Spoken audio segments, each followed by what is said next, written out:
Hi, everybody. In this lecture, I'd like to talk to you about electromagnetic induction.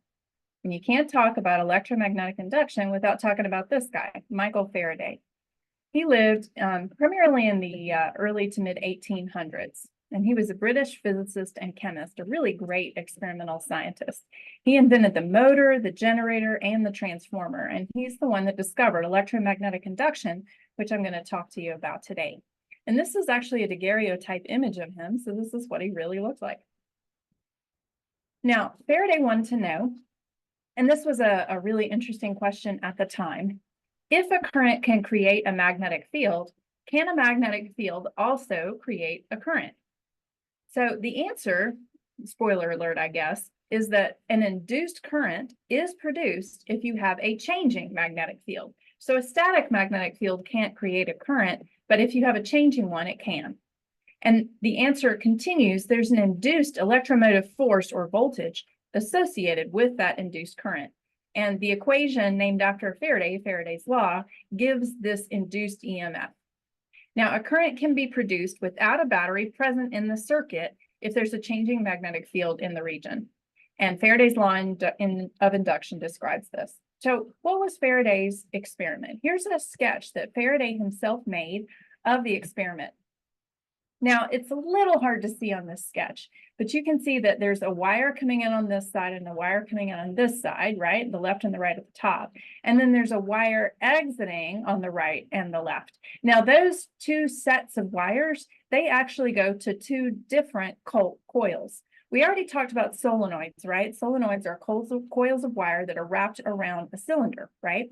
And so this one contains two nested solenoids. So there's a fatter solenoid, and that's the one that's outside, and it's connected to this battery here, and here's a little switch. And then there's a skinnier solenoid wrapped around a piece of wood, okay, and it's nested inside of the fatter solenoid.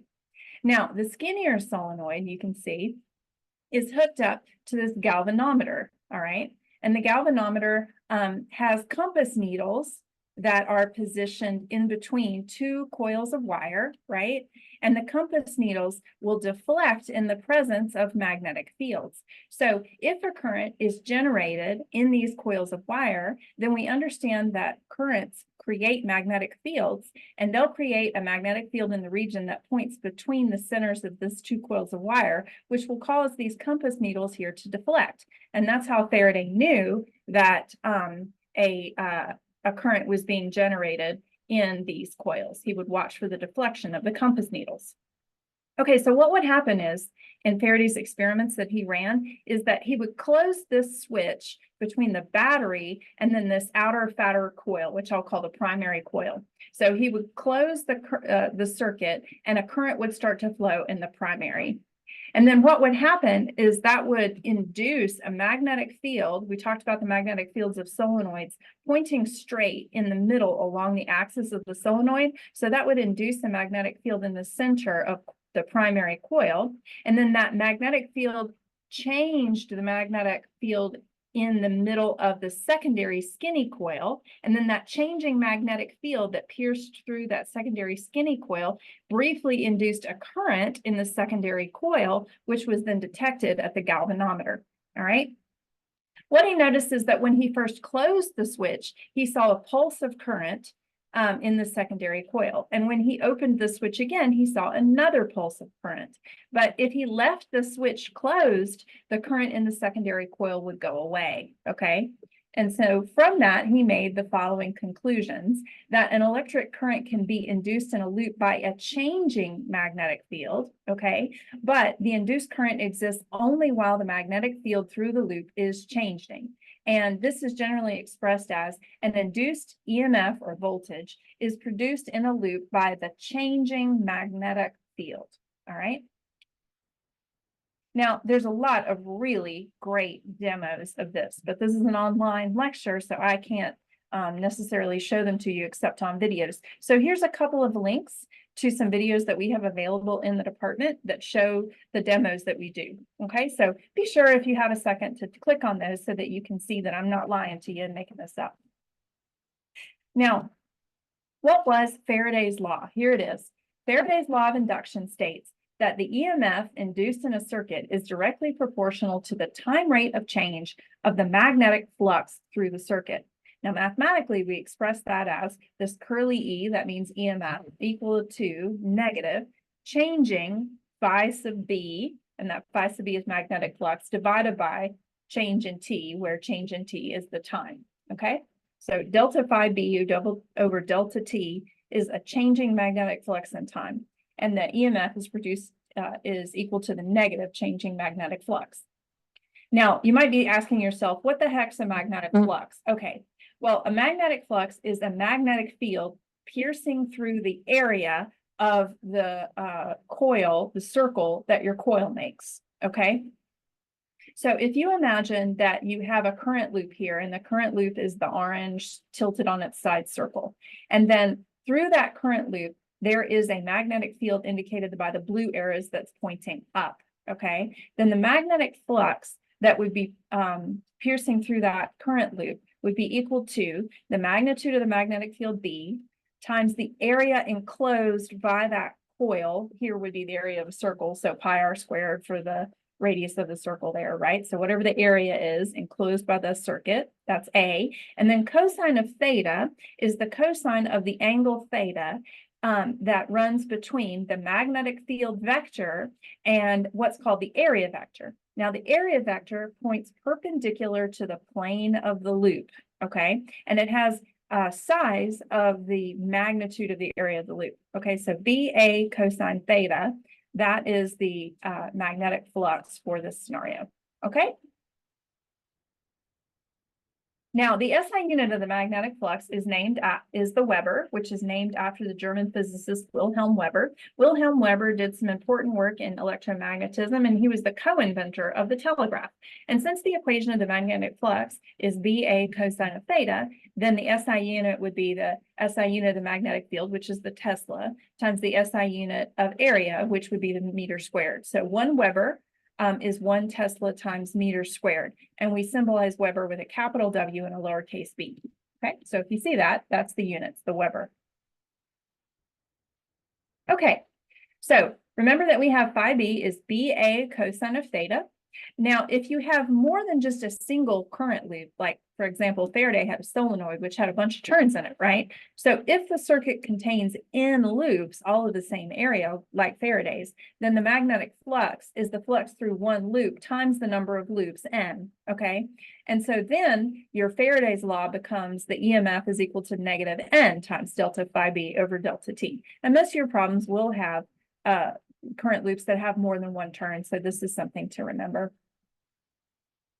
Now, here's how you can induce an EMF. You can change the size of the magnetic field in time, okay? So you can change the magnitude of the B. You can change the area enclosed by the loop, right? So you can change the size of your current loop, or you can change the angle in between the magnetic field direction and the perpendicular to the current loop. So you can change the angle between the current loop and the magnetic field.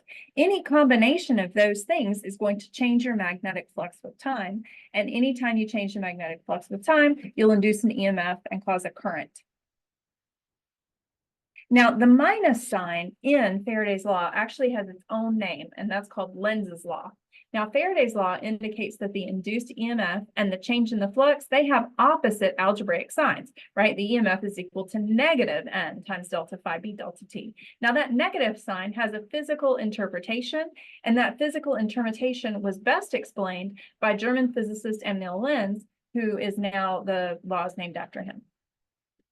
Lenz's law says that the induced current in a loop is in a direction that creates a magnetic field that opposes the change in magnetic flux through the area enclosed by the loop, okay? So basically, it's kind of like inertia. Nothing wants to change, right?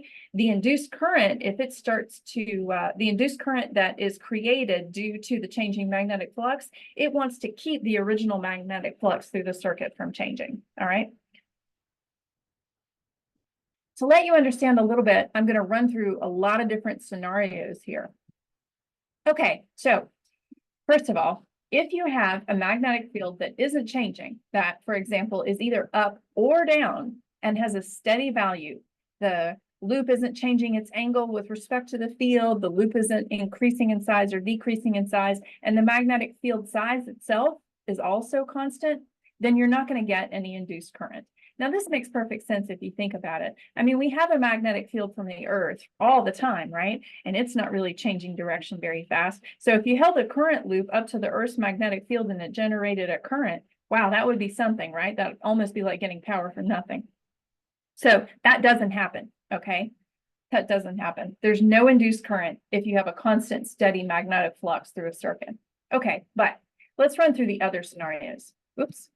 Let's say that you have a magnetic field and it's pointing up and the strength of the field is increasing through that current loop. That's the middle top scenario right here, okay?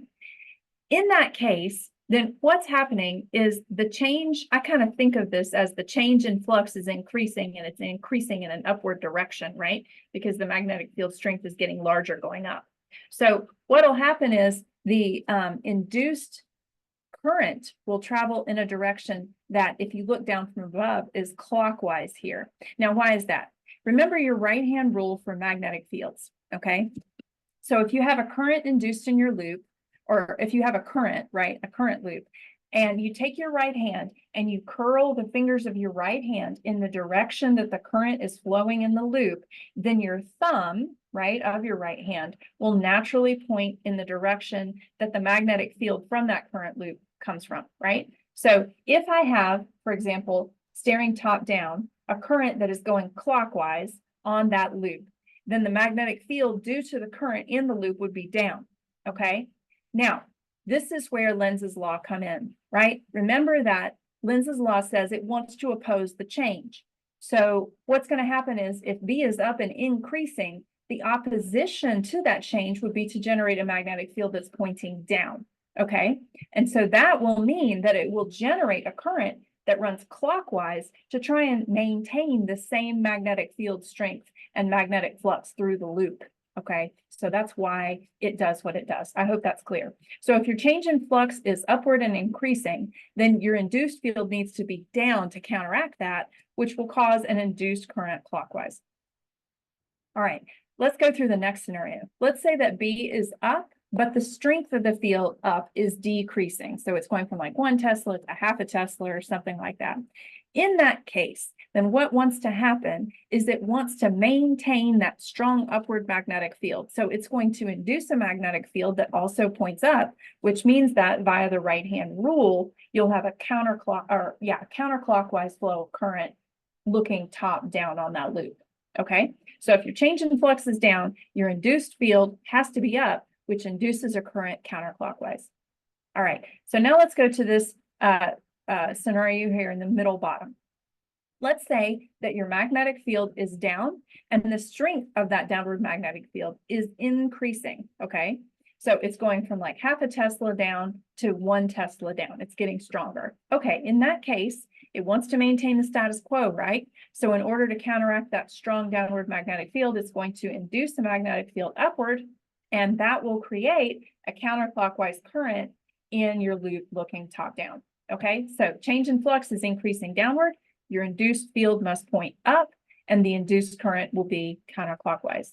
And then here's our final scenario. B is down, and it's decreasing in strength. So it's going 1 Tesla, half a Tesla, so on and so forth.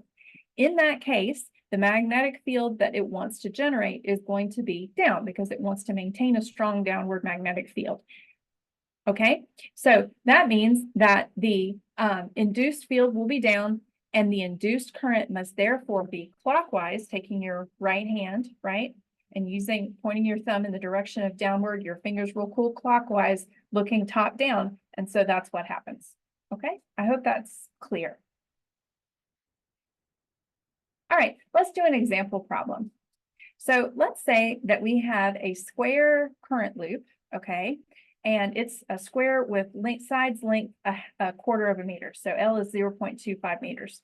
And this current loop has 10 loops in it, okay? So 10 loops all in a square at 0.25 meters per side. The total resistance of your current loop is 1 ohm, and it's being pulled with a speed V is equal to 1 meters per second to the right, as shown here, out of a region where there's a uniform magnetic field of half a Tesla pointing out of the page. And I've indicated that with just the shaded region here. B is in the shaded region, and the magnetic field there is half a Tesla pointing out of the page.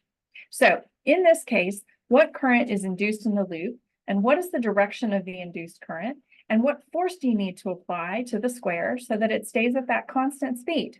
Okay. All right. Well, let's take this bit one at a time. All right.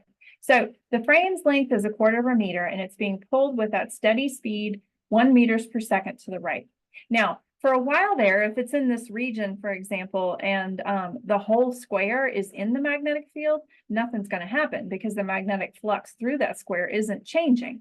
But once the right edge of the current loop meets the right edge of the field, well, in that case, once it starts to leave, right, then it won't be in the field region anymore. And that means that the magnetic field there will only cover part of the square until it gets all the way out. So that means that the magnetic flux through the loop is going to be decreasing, right? Okay, so when it completely exits, you're going to have no flux through that loop. And so what we need to do is calculate the change in the flux from when it's completely in the magnetic field region until it leaves it, okay? And that'll give us our change in magnetic flux. Remember that you need to know EMF is minus change in magnetic flux divided by change in time times the number of current loops, right? So if we know the changing magnetic flux, then that gives us the numerator for that equation. So let's calculate our magnetic flux. The magnetic flux, when it's completely in the magnetic field region, is BA cosine of theta. Now, B is half a Tesla, because that's the strength of the field. And since your loop is a square, then the area is the length of one of its sides squared, which is 0.25 meters squared. Now, if you've oriented your loop like this, so that the plane of the loop is perpendicular to your magnetic field, then that cosine of theta is going to be 1 because your area vector is going to point in the same direction as your field, and theta is 0 there and cosine of 0 is 1. Okay, so I've left that out. Cosine of theta is just 1 here. So that gives me the magnetic flux of 0.5 times 0.25 squared. And if I plugged everything into my calculator right, which sometimes I don't, that's 0.03125 Webers. I like to keep sig figs and then round later. Okay, so that's my magnetic flux. Now, my change in the magnetic flux, once the square completely exits the magnetic field region, then there's not going to be any magnetic flux because B will be 0. So the final delta phi B would be phi B final minus phi B initial, right? The change. And so that's going to be 0 minus 0.03125 Webers. So that gives us a change of the magnetic flux of negative 0.03125 Webers, right? Okay, so in order to get the changing magnetic flux, though, we also have to divide that by the changing time. So how do we get time? Well, we know that the loop is being pulled at a steady speed of 1 meter per second, right? And we know that there's not going to be any real change in the magnetic flux until the right-hand side of the loop hits the right-hand edge of the field. And then after that, right, we can calculate how long it takes for this loop to completely exit the field, for the left-hand side of the loop to hit the right-hand edge of the field. Okay, we can calculate that time. It's even easier because we know that it's a constant speed. So our equation is that the speed is equal to the distance divided by time, right? V is equal to d over t. The speed is 1 meter per second. The distance that would have to travel is 1/4 meter. So 1 meter per second is equal to 0.25 meters divided by the time. Doing a quick little cross multiplication here, I could see that t was equal to 0.25 meters divided by 1 meter per second, which gives me the time of 0.25 seconds. So it's going to take 1/4 second once this loop hits the edge of the field for it to completely exit, okay? Now, I can now solve for the induced EMF. The induced EMF is negative n delta phi b over delta t. It says in the problem that the number of turns in the loop is 10, so that's minus 10 times minus 0.03125 Webers divided by 0.25 seconds. And when I do the math on that, I see that the induced EMF is 1.25 volts. Okay, great. So we've solved for the induced EMF. And now we can use that to find the current in the loop. We can do that with Ohm's law. Remember that if you have an EMF or a voltage, that's going to equal to I times R, right? So you have 1.25 volts, and then that will equal to the current in the loop times the resistance of the loop. Now the current's what we're solving for, but the resistance of the loop is 1 ohm. So 1.25 volts is equal to I times 1 ohm. And then I can do a little simple cross multiplication here, and I get 1.25 volts divided by 1 ohm is I, which is 1.25 amps. So that is one of the first things the question asks, how much current is induced in the loop? And the answer is 1.25 amps. Now the next thing says, what direction would the current flow? Okay, well, it tells us that B is out of the page in the shaded region, right? And we know that as you pull the loop out, the flux is decreasing, right? Because it's being pulled out, and so less of the area is being pierced by the field as it's pulled out. So what that means is that the current is going to be generated so that it tries to maintain that magnetic flux with B out of the page. And so if you take your right hand and you point your thumb in the direction of B out of the page, then your right hand fingers will curl in a natural direction up counterclockwise, and that would be the direction that the current is induced in the loop. Okay, now the last bit says how hard do you have to pull the loop, with what force? All right, so to do this, we have to go back to physics 1, right? You might remember this in last semester's course when we discussed power, we talked about it as an amount of work per unit time. So power is work over time, or, just in general, energy over time. I hope you remember that. So here, work over time. The equation for work is the force times the displacement, right? So we can say that the power would be the force times the displacement divided by the time. Now look here, the force times the displacement over time. The displacement over time is the speed or velocity. So here we have power then would be equal to F times V, okay? Now what this equation is telling us is that if there is an external body that's supplying a resistive force, like you're in a car, for example, and there's air resistance and friction, then if you want to keep moving at that speed V, then you need to supply power, right? Anybody that's ever driven a car can tell you this, okay? The amount of power that you have to supply is P is equal to FV. Now, the resistive force in this case is coming from electromagnetic areas, right? It's coming from pulling that loop out of that magnetic field. It doesn't want to do that. It wants to maintain that magnetic flux. Okay, so since this is electromagnetic power that's being supplied, then we can say that the power is going to be equal to the induced current squared times R. Remember that we had equations for power in circuits, and we had P is equal to IV is equal to I squared R, right? So there you go. So the power here would be I squared R, which would be equal to FV. And F in this case, you would have to exactly counteract the resistive force that's coming from these electromagnetic sources, right? You'd have to exactly counteract that to keep a constant speed, okay? Otherwise, the forces wouldn't balance. And so that's the force that you have to pull it with. So F times 1 meter per second is equal to I squared R. I squared R is 1.25 amps squared times 1 ohm. If you solve for 1.25 amps squared times 1 ohm, you get 1.56 watts. And so then F times 1 meter per second equals 1.56 watts. And then you have that F is 1.56 newtons, okay? So that's a nice example problem for you using a whole bunch of different ideas from different parts of physics, but they're all starting to come together. So anyway, I hope that made sense. I hope you enjoyed it, and I'll see you in the next lecture.